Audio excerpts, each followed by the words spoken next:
একটা জিনিস বলবো, সেটা হচ্ছে এটা তো শুধুমাত্র একটা কি, এই যে পিকচারটা, এটা শুধুমাত্র একটা একটা মায়োফাইব্রিলের মধ্যে কিভাবে কন্ট্রাকশনটা হয়, শুধুমাত্র ছোট্ট একটা মায়োফাইব্রিলের ভিতরে কিভাবে কন্ট্রাকশনটা হয় এই জিনিসটা বোঝানোর চেষ্টা করবো।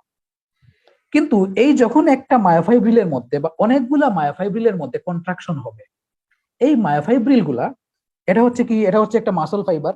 এই মাসল ফাইবারের চারদিকে কি থাকে? সার্কোলেমা, মানে মাসল ফাইবারের আবরণ, সার্কোলেমা। আর এগুলো হচ্ছে মায়োফাইব্রিল। এই মায়োফাইব্রিল গুলা, এই মায়োফাইব্রিল গুলা একটা প্রোটিন দিয়ে, এই মায়োফাইব্রিল গুলা একটা প্রোটিন দিয়ে, মায়োফাইব্রিলের মধ্যে কি আছে? অবশ্যই অ্যাক্টিন প্রোটিন আছে।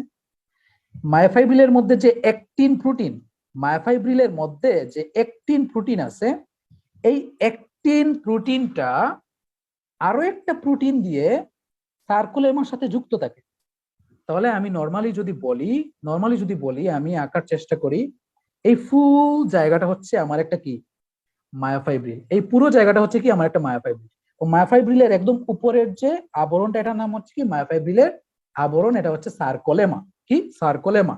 এই যে সার্কোলেমা, এই সার্কোলেমার সাথে প্রত্যেকটা মায়োফাইব্রিল যুক্ত উপরের দিকে, প্রত্যেকটা মায়োফাইব্রিল। তাহলে এই মায়োফাইব্রিলটাও সার্কোলেমার সাথে উপরের দিকে যুক্ত আছে। তাহলে আমি যদি একটা মায়োফাইব্রিল, এখানে একটা মাসল ফাইবার আঁকলাম, মাসল ফাইবারের ভিতরে আমি অনেকগুলা কি আঁকলাম? মায়োফাইব্রিল আঁকলাম। প্রত্যেকটা মায়োফাইব্রিল এই যে সার্কোলেমা আছে, এই সার্কোলেমার সাথে যুক্ত। প্রত্যেকটা মায়োফাইব্রিল এই সার্কোলেমার সাথে উপরের দিকে কানেক্টেড আছে একটা প্রোটিন দিয়ে। তাহলে এইটা যদি একটা মায়োফাইব্রিল হয়, এইটা যদি একটা কি হয়, এটা যদি একটা মায়োফাইব্রিল হয়, এই মায়োফাইব্রিলের একদম উপরের যে স্তর, সেটার নাম কি? সার্কোলেমা। এই মায়োফাইব্রিলের যে মায়োফাইব্রিলের অ্যাক্টিন প্রোটিন গুলা বা এফ অ্যাক্টিন প্রোটিন গুলা আরো একটা প্রোটিন দিয়ে এই সার্কোলেমার সাথে কি থাকে? যুক্ত থাকে, সার্কোলেমার সাথে যুক্ত থাকে। এই প্রোটিনের নাম হচ্ছে ডিস্ট্রোফিন প্রোটিন। কি প্রোটিন? ডিস্ট্রোফিন প্রোটিন। ঠিক আছে? তাহলে যখনই অ্যাক্টিন ফিলামেন্ট গুলা কন্ট্রাক্ট করবে, অ্যাক্টিন ফিলামেন্ট গুলা ভিতরের দিকে মুভ করবে, তখন ডিস্ট্রোফিন যে প্রোটিন আছে, এই ডিস্ট্রোফিন প্রোটিনটাকেও কি করবে? টান দিবে। ডিস্ট্রোফিন প্রোটিনটাকে যদি টান দেয়, তাহলে এই টানটা কোন জায়গায় যাবে? বা এই যে স্ট্রেসটা, এই স্ট্রেসটা সার্কোলেমার মধ্যেও যাবে। সার্কোলেমা কার সাথে কানেক্টেড? সার্কোলেমা আমরা জানি, সার্কোলেমার ঠিক উপরের যে আবরণ, এটার নাম কি? এন্ডোমাইসিয়াম। এন্ডোমাইসিয়ামের সাথে সার্কোলেমা কানেক্টেড। এন্ডোমাইসিয়াম কার সাথে কানেক্টেড? প্রথমত হচ্ছে অ্যাক্টিনের মধ্যে যখন কন্ট্রাকশন হলো, অ্যাক্টিনটা কাকে তাহলে টান দিবে? ডিস্ট্রোফিনকে। ডিস্ট্রোফিন কাকে টান দিবে? সার্কোলেমাকে। সার্কোলেমা কার সাথে কানেক্টেড? এন্ডোমাইসিয়াম। তাহলে সার্কোলেমা যদি টান খায়, তাহলে এন্ডোমাইসিয়ামও কিভাবে টান খাবে? এন্ডোমাইসিয়াম কার সাথে কানেক্টেড? পেরিমাইসিয়াম। এন্ডোমাইসিয়াম তখন পেরিমাইসিয়ামকে টান দিবে। পেরিমাইসিয়াম কার সাথে কানেক্টেড? এপিমাইসিয়াম। পেরিমাইসিয়াম তখন এপিমাইসিয়ামকে টান দিবে। এপিমাইসিয়াম কার সাথে কানেক্টেড? একটা একটা ডিপ ফাসা বা একটা ডিপ ফাসার সাথে কানেক্টেড। ঠিক আছে? একটা ডিপ ফাসা, তখন এপিমাইসিয়াম ওই ডিপ ফাসাকে টান দিবে। আর ডিপ ফাসা কার সাথে কানেক্টেড?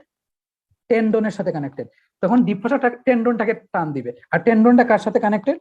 বোনসের সাথে কানেক্টেড, তখন ওই টেন্ডনটা বোনসটাকে টান দিবে এবং বোনসটা বা আমাদের জয়েন্টটা কি করবে? মুভ করবে। এতগুলা জিনিস এখানে হয়ে যাচ্ছে। যখনই কি হলো, আমাদের অ্যাক্টিনের মধ্যে অ্যাক্টিন গুলা ভিতরের দিকে প্রবেশ করলো বা একটা আরেকটাকে ওভারল্যাপ করলো বা কন্ট্রাকশন হলো, তখন অ্যাক্টিন টান দিবে ডিস্ট্রোপিনকে। ডিস্ট্রোপিন তখন কাকে পুল করবে? সার্কোলেমাকে।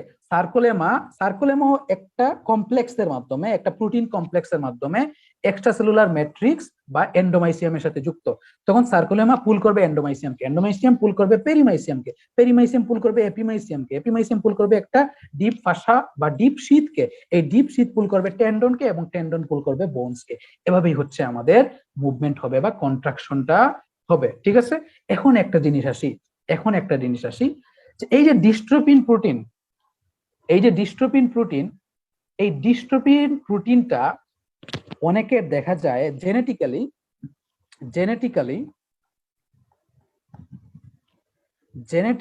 এই ডিস্ট্রোপিন প্রোটিনটা অনেকের এখানে ডিফেক্ট থাকে বা ডিস্ট্রোপিন প্রোটিনটা তৈরি হয় না, জন্মগতভাবে তাদের ডিস্ট্রোপিন প্রোটিনটা তৈরি হয় না।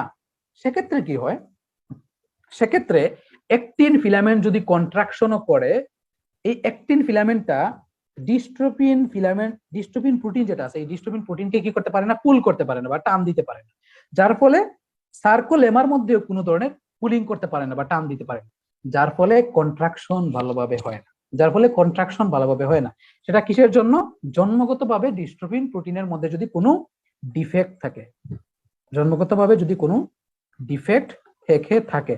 তো এই যে জন্মগতভাবে ডিস্ট্রোপিন প্রোটিনের মধ্যে যদি কোনো ডিফেক্ট থাকে, তাহলে কন্ট্রাকশন ভালোভাবে হয় না, এবং দেখা যায় বডির বিভিন্ন সাইট যেখানে স্কেলেটাল মাসল আছে ওই জায়গাগুলো অনেক শক্ত হয়ে আছে, ওই জায়গাগুলো। তো এই ডিজিজটাকে কি বলে? ওই ডিজিজটাকে বলে হচ্ছে ডুশেনি মাস্কুলার ডিস্ট্রফি। ওই ডিজিজটাকে কি বলে? ডুশেনি মাস্কুলার ডিস্ট্রফি এই ডিজিজটাকে বলে। ঠিক আছে, বা আমরা এই ডিজিজটা একটু দেখার চেষ্টা করি জেনকুইরাতে এই ডিজিজটা নিয়ে দেয়া আছে কিনা কিছু।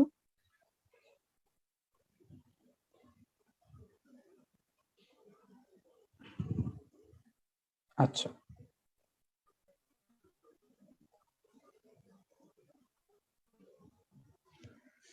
নিচের দিকে হয়তো দেয়া আছে।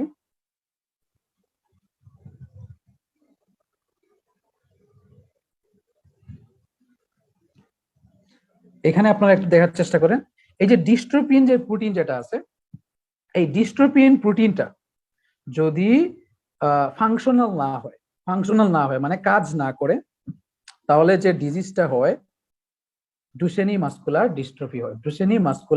ডিস্ট্রফি হয়, একটা ডিজিজ হয়। তখন মাসল কন্ট্রাকশন গুলা ঠিকমতো হতে পারে না।